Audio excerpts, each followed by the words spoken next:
¿qué tal? Muy buenas noches, bienvenidos. Esto es Sala de Prensa aquí en Noticias Caracol, ahora inmediatamente después de la edición central de Noticias Caracol.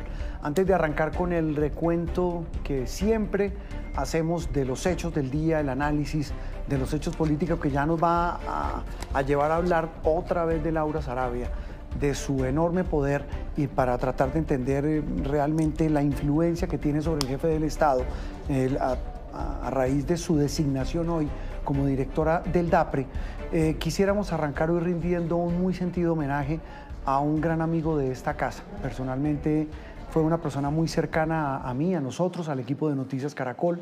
Durante años colaboró, fue analista político, fue moderador en alguno de los debates presidenciales que realizamos en Noticias Caracol. Estoy hablando de Rodrigo Pardo García Peña, fue canciller, pero más allá de los cargos políticos, Rodrigo fue un gran ser humano. Fue director de medios como Noticias RCN, fue editor general del diario El Tiempo, ahí compartí con él, fue uno de mis jefes hace más de 25 años, 22 años. Trabajó en la revista Semana, fue editor general de revista Semana, fue editor también general de la revista Cambio. Es decir, y más allá, repito, de los cargos o las dignidades, estamos hablando de la desaparición de un gran amigo. Fue canciller de la República en tiempos de Ernesto Samper. Estuvo muy metido en la diplomacia, pero reitero la frase, más allá de los cargos, más allá de las dignidades, más allá de provenir de una familia de periodistas y políticos y de una muy respetable familia, ascendencia que lo rodeó. Estamos hablando de una gran persona. Ahí lo vemos cuando era muy joven, cuando era en su época de canciller. Pero reitero, se va un gran amigo, Rodrigo Pardo, de esta casa. Pues con ese homenaje queríamos arrancar, con una profunda tristeza, un hombre que además era brillante, una inteligencia y un equilibrio, una ecuanimidad envidiable la de este hombre, que nos ayudaba siempre a entender la realidad de nuestro país. Ahora sí vamos a arrancar hablando de los temas del día, de los temas que hoy nos ocupan. La noticia sin duda tiene que ver con un movimiento que para muchos no estaba tan cantado, pero que para otros sí deja en evidencia la radiografía del poder en el círculo de poder más íntimo que rodea al presidente de la República. Estamos hablando de Laura Saravia, la joven de la que hemos hablado tantas veces y yo creo que hemos dedicado tantos espacios y tantos análisis. Laura, quien comenzó su trabajo junto al presidente cuando era entonces candidato, ella incluso era asistente de Armando Benedetti hace ya mucho tiempo. Después de eso, la cercanía con la campaña la acercó con el entonces candidato y ya cuando obtiene el triunfo, pues la nombra jefa de gabinete y se convierte en la persona más cercana, con escasos 30 años o incluso creo que menos ya. Gabriel Cifuentes nos ayudará a dilucidar un poco eso, pero esa era la imagen cada vez que veíamos de ella, cercana al presidente de la República, cada vez con más poder, con más influencia. Sus detractores decían que era la persona que había aislado al presidente, que no se mueve una hoja de papel en el despacho presidencial si ella no lo permite. Digo sus detractores y sus, no digo partidarios, pero gente que la conoce y no es su detractora, decía que es tal vez la persona más cercana por su capacidad de orden, de ejecución. Doy fe, lo digo porque muchas veces hemos logrado conversar con ella para temas periodísticos y pues tiene una palabra, resuelve, al menos contesta. Y en un gobierno como el de Gustavo Petro, creo que eso vale mucho. Don Gabriel Cifuentes, nuestro analista de cabecera, buenas noches y gracias por estar con nosotros. Hombre, sabe que quería arranqué hoy como con un salpicón, su percepción de Rodrigo Pardo, antes de hablar de Laura Saravia, don Gabriel. Director, muy buenas noches. No es una noche feliz, sobre todo para los analistas políticos que hemos aprendido de la ecuanimidad, de la ponderación, de la sensatez del doctor Pardo, que nos enseñó a muchos desde que estábamos en pañales en este oficio, a entender un poquito las vicisitudes de la política con ese necesario nivel de ponderación para no caer en maniqueísmos, para no caer en extremismos, para no caer en sentimentalismos. Rodrigo Pardo fue un periodista de pe a pa, fue un excelente diplomático, pero sobre todo un enorme ser humano y deja un vacío inmenso que aquí desde estos micrófonos, desde estos espacios extrañaremos porque voces como la de él son muy pocas las que hay en este país y se necesitan hoy más que nunca voces como la de Rodrigo Pardo. Sí, sabe, tal vez en esta tertulia, antes de entrar con los temas de la política nacional, es que a Rodrigo uno le ponderaba algo. En esta rueda giratoria de la política y el periodismo, donde muchos pasan de un medio a ocupar un cargo público y viceversa, pues cambian su discurso. La gran característica de Rodrigo era su coherencia en un lado y en el otro, como periodista y, digamos, no como político, pero sí como funcionario, ¿no? Fíjese que el valor agregado, Rodrigo estuvo en Semana, en Ujú. RCN, en El Tiempo, es decir, estuvo en todos los medios que han tenido a lo largo de su historia diferentes posiciones, si se quiere, en términos generales, no en términos partidistas, pero sí han tenido una posición muy concreta frente a las realidades nacionales y Rodrigo siempre logró mantener ese balance, ese equilibrio. Y si bien en el periodismo, y usted lo sabe, director, yo no soy periodista, yo soy analista, pero esa objetividad que todos buscan, lo más cercano a esa ponderación, a esa sensatez, que es lo que más se asemeja a la objetividad en el periodismo, lo lograba él en sus análisis, en sus columnas, en su línea editorial. Creo que Colombia pierde una voz muy importante en momentos en los cuales el país siempre se debate entre extremos, en polarizaciones, en maniqueísmos. Era una voz sensata, era una voz necesaria en tiempos tribulados como los que estamos viviendo.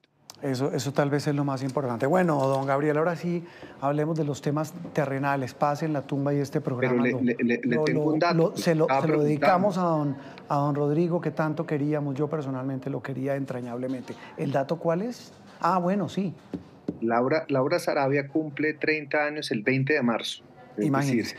O sea, una está a un mes de cumplir 30 años. pasar al tercer piso, imagínense. Y estamos hablando de una joven, Gabriel y televidentes, de 30 años, que hoy, yo creo que hace mucho rato no pasaba, Gabriel, y quiero su primera opinión. Digamos, acá ha habido todos los presidentes, todos los gobernantes han tenido una persona de extrema confianza, y no ahora, toda la vida. Pues no sé si usted me corregirá, en el gobierno de Virgilio Barco se hablaba que Germán Montoya, su secretario general o privado de la presidencia, era quien gobernaba. Y ha habido toda suerte de especulaciones, no con él, sino de ahí para atrás y de ahí para adelante.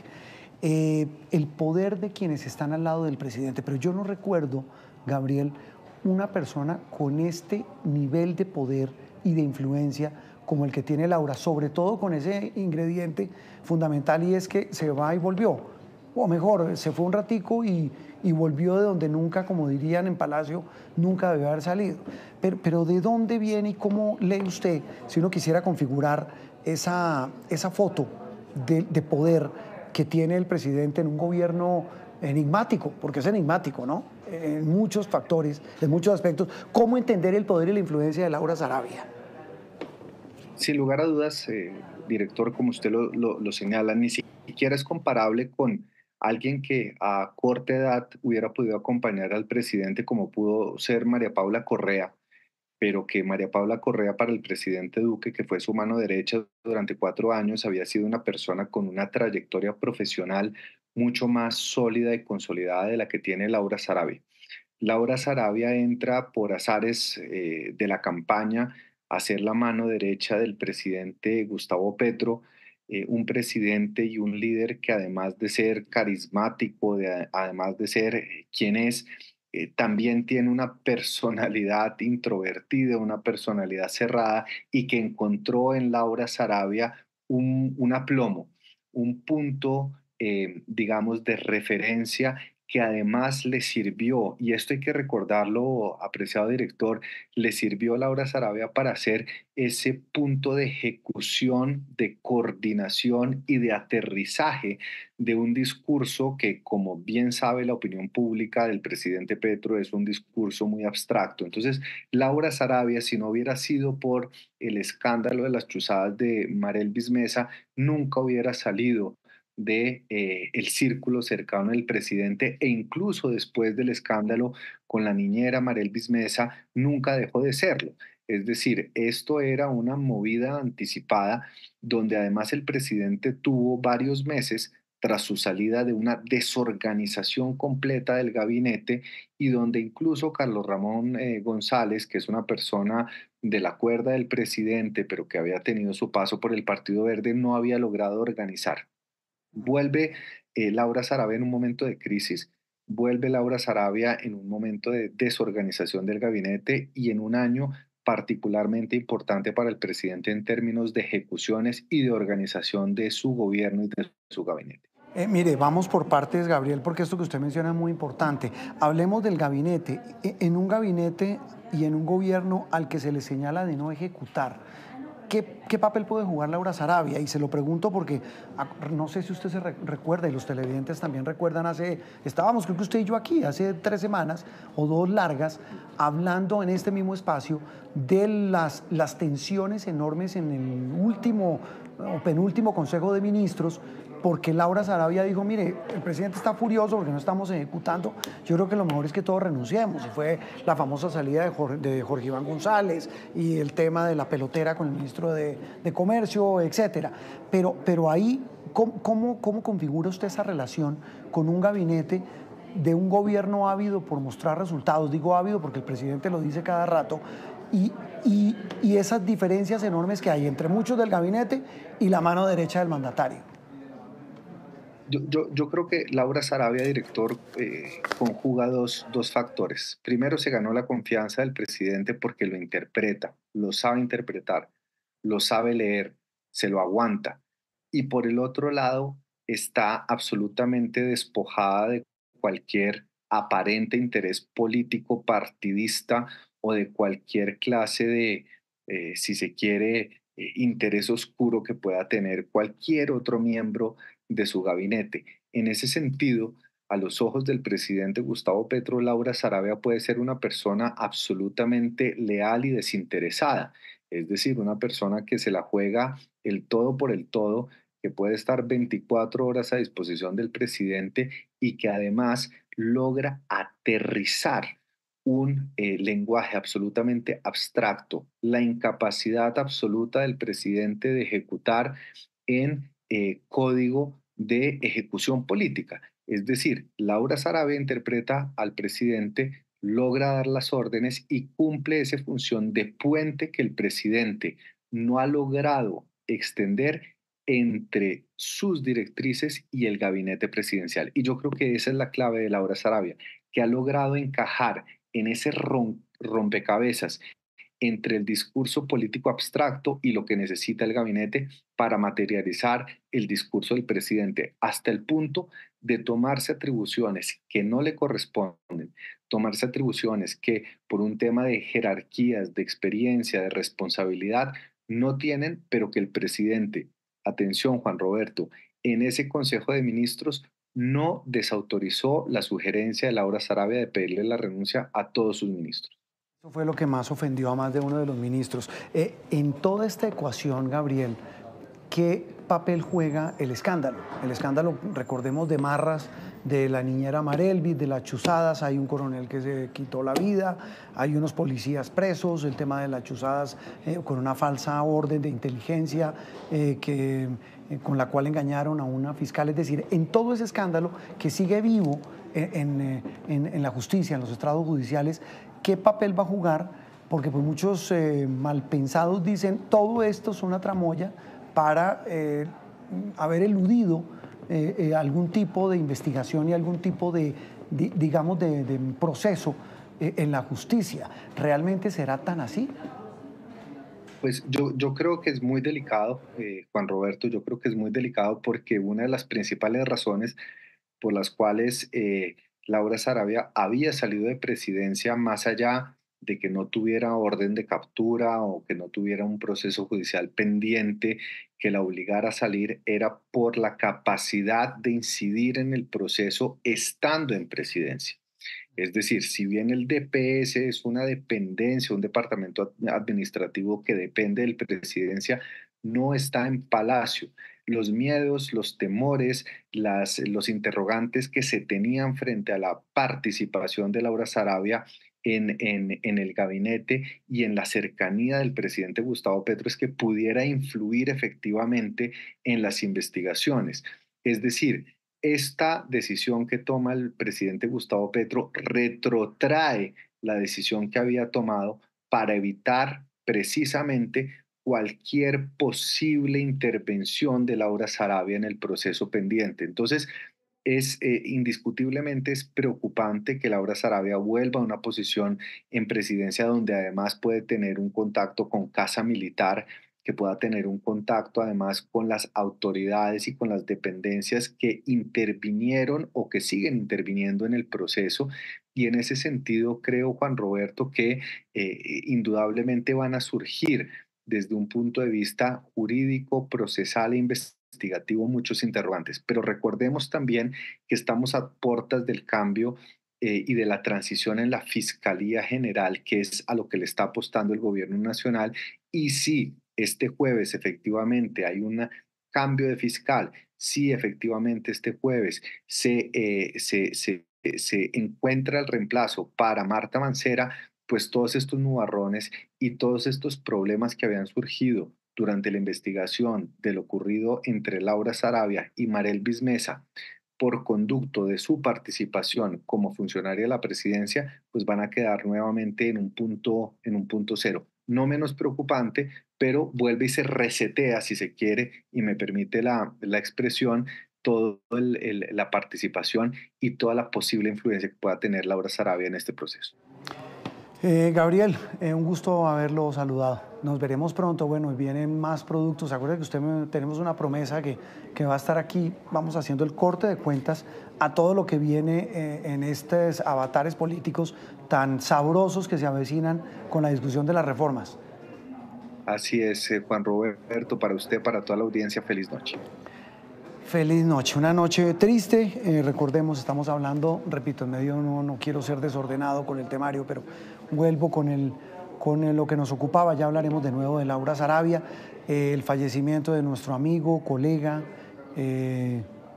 para muchos maestro, como fue Rodrigo Pardo. Juan Carlos Flores, también historiador, político, analista, profesor universitario. Juan Carlos, gracias por atendernos. Antes de hablar de Laura Sarabia, usted también conoció a Rodrigo Pardo y su impresión de este hombre que se nos fue hoy, repito, una persona de la entraña de muchos de los que ejercemos este oficio. Estuvo de un lado el del vidrio y del otro, pero decíamos con Gabriel hace un instante que era de esos pocos que, habiendo estado en los dos lados del vidrio, en el del periodismo y en el de la política o la función pública, era coherente en uno y en otro lado. Juan Carlos, buenas noches. Juan Roberto, buenas noches. Yo conocí a Rodrigo mucho antes de este mundo de la política y antes del mundo del periodismo. Y lo conocí en los Andes, en la Universidad de los Andes, a través de dos amigos. Uno, un primo de Roberto, un amigo entrañable mío, Daniel García Peña, quien había vivido, como yo, muchos años fuera de Colombia y regresamos por la misma época al país.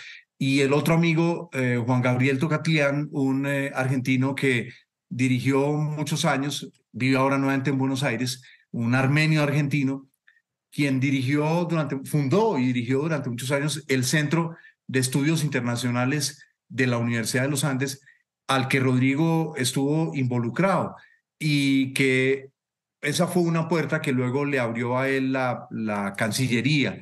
De manera que mi conocimiento fue inicialmente en el mundo universitario, en la Universidad de los Andes, y luego la vida nos trasladó a todos en algún momento al escenario del periodismo y luego al escenario de la política. Y era un magnífico ser humano. Es lo que yo en estos momentos puedo decir de Rodrigo, independiente de las peripecias de la vida política, de a qué lados distintos en ciertos momentos nos hubiera llevado. Él estuvo como, igual que su primo Daniel, mi gran amigo también, él estuvo en el gobierno Samper y yo tuve una posición muy distinta del gobierno Samper. Estuve en uno de los sectores más críticos al gobierno Samper, pero nunca, en ninguna circunstancia, ello destruyó las relaciones cordiales que tuvimos. Nos pasó a muchos, ¿sabe? Que lo conocimos y que estuvimos muy de cerca en ese gobierno, pues viendo lo que pasaba, pero siempre decíamos que de las cosas buenas que tenía ese gobierno era a Rodrigo Pardo. Además que estoy de acuerdo con usted, Juan Carlos, en que independientemente de las dignidades, cargos o lo que fuera, era un excelente ser humano. Ahora sí hablemos del tema del día, y es la reivindicación de Laura Sarabia como la persona más poderosa del gobierno y la persona más cercana al presidente de la República.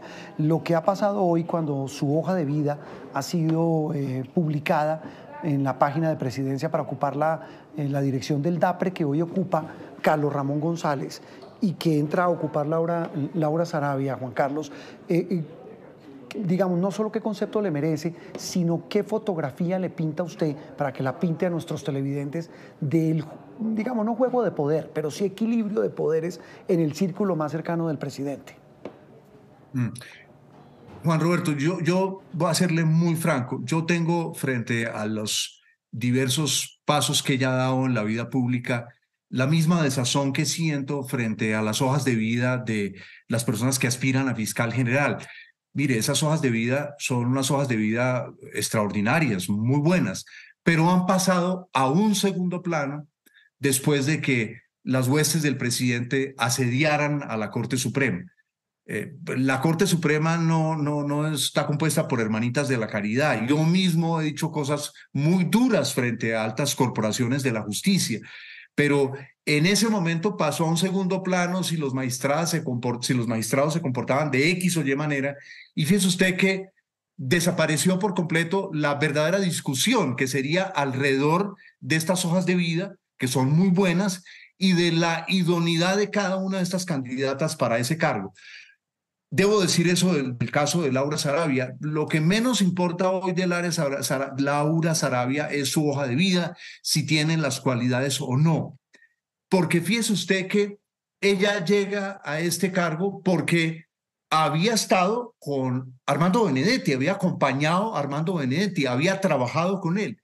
Y cuando Armando Benedetti se convierte durante la campaña presidencial en el nuevo mejor amigo de Petro, que lo describe las personas que han hecho perfiles sobre él como una persona muy solitaria, muy aislada, que pone muchas puertas blindadas entre él y quienes le rodean. Y de pronto Benedetti recibe acceso al lado del presidente. Las fotos eran sorprendentes para todo el mundo. Un representante de la casta política más tradicional de la costa Caribe y de una de las ciudades, Juan Roberto, donde está una de las castas políticas más poderosas del país, de pronto aparecía sentado en los carros blindados, en los aviones, en las tarimas de los eventos públicos. Era la persona que uno veía cuando ustedes, los periodistas, hacían close-up con sus camarógrafos a las tarimas donde estaba Petro, que se acercaba y le hablaba literalmente al oído de Petro, y era el que le decía como que ya no más discurso, nos fuimos, y Petro se iba. Entonces, Laura Sarabia apareció ante nuestros ojos no por su trayectoria de joven, no por lo que había hecho, sino por haber estado al lado de Armando Benedetti. Yo tengo hoy la amarga sensación, porque me gustaría saber más quién es ella. Me gustaría tener un criterio con ella que no estuviera atravesado por los sesgos de haber llegado con Armando Benedetti, protagonista de innumerables hechos malucos a lo largo de la historia política. Ahora es protagonista nuevamente ante la justicia por unos hechos graves de los cuales es señalado, por el manejo de unas platas a través de unas personas que trabajaron con él. Eso no es nada de cambio, eso no es nada renovador. Entonces, yo lo que siento es que, fíjese usted lo que ha acontecido a lo largo de las últimas semanas. De un momento para otro, una persona que dice literalmente, yo puedo tumbar al presidente porque sé cómo entraron 15.000 millones de pesos de un clan, entiendo que el clan Torres de Barranquilla, todo eso dicho por Benedetti, a la campaña presidencial, de pronto, en el gobierno de una persona que ha hablado duro contra todo el mundo. Petro habló durísimo contra los paramilitares, Petro habló durísimo contra el expresidente Álvaro Uribe, contra el expresidente Duque, siendo Petro el líder natural de la oposición porque se había ganado ese cargo como senador al ser rival a la presidencia en segunda vuelta de Duque. Y que de pronto esta persona sea tan blanda frente a Benedetti. Yo eso no logro entenderlo, Juan Roberto. Que en vez de confrontarlo, es decir, si eso se lo hubiera dicho Uribe, Petro hubiera confrontado durísimo a Uribe. Y en el caso de Benedetti, no. Y no solamente no lo confronta, sino que se reinventa una embajada que llevaba cerrado, yo no me acuerdo cuántos años, 20, 25 años llevaba cerrada la embajada de la FAO ante Roma, pero resulta que esa embajada le da a Benedetti un tratamiento especial de la justicia. Y a mí ahí las cosas no empiezan a gustarme. Entonces yo me pregunto, entonces la señora Benedetti va donde el presidente Petro y le dice, usted le está dando un tratamiento muy especial porque queda más protegido que yo, Benedetti, con el nombramiento que usted le ha hecho. Yo quiero regresar al cargo que era de su total confianza y donde yo sentía que tenía un poder y todo el mundo me pedía antesala. Esa parte me genera una desazón inmensa. Y yo creo que muchas personas, millones de colombianos que apoyaron al presidente Petro, empiezan a preguntarse qué es lo que saben Benedetti y Saravia que reciben tal tratamiento preferencial de un hombre que, como se dice en el argot de la calle colombiana, Juan Roberto, permítame utilizar esta expresión del argot de la calle, no parecía arrugarse ante nadie y ahora se arruga ante Benedetti y ante Saravia. Sí, una serie de preguntas que creo que muchos en Colombia nos hacemos. Y ahí viene un tema y es, con base, digamos, en estas dinámicas, y lo hablábamos con Gabriel Cifuentes hace instantes, es la operación del gobierno. Cuando digo la operación, es la manera como ejerce su función de poder ejecutivo.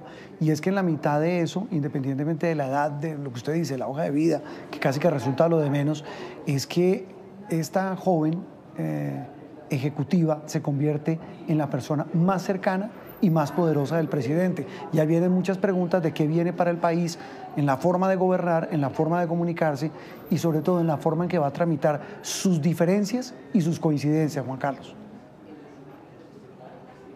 Juan Roberto, no hay nada más peligroso para un gobernante, además un gobernante solitario, porque cuando se retiran los ministros siempre nos cuentan todos una cosa, y es que Petro se reúne muy raras veces cara a cara con ellos. Y que luego cuando se dan cuando él se da cuenta que no han hecho la carretera, que no han terminado bien la carretera Pasto, que en Quibdó, como hace siglos, no hay agua potable, no hay un acueducto decente, entonces él señala a un ministro, pero resulta que no le ha seguido la tarea.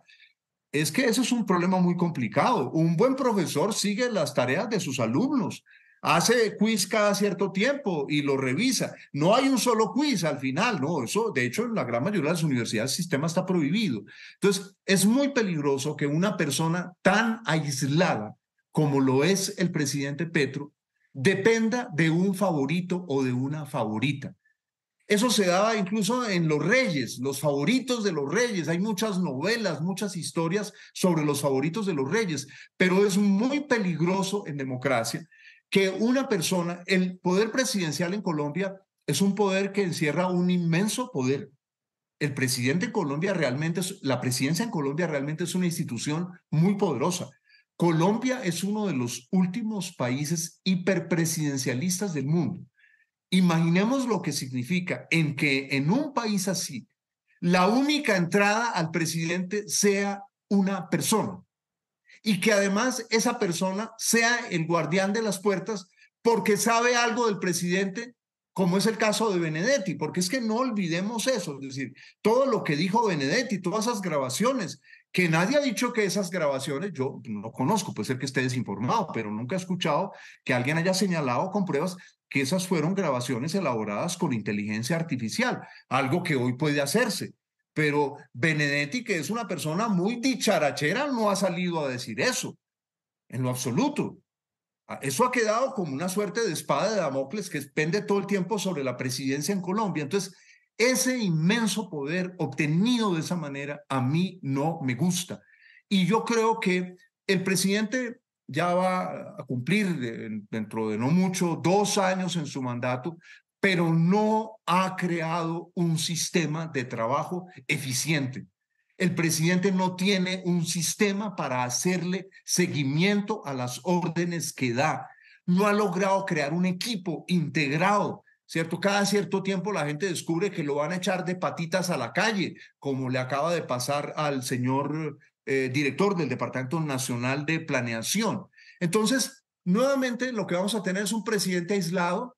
No se publica ya la agenda diaria de la presidencia.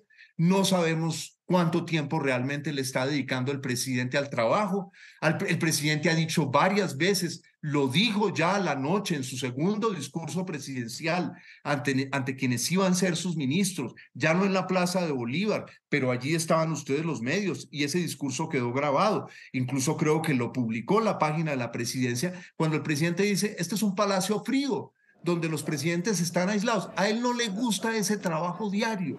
Y ser un buen presidente, y más si se pretende ser un gran presidente reformista, implica un trabajo aburrido, harto, pero diario.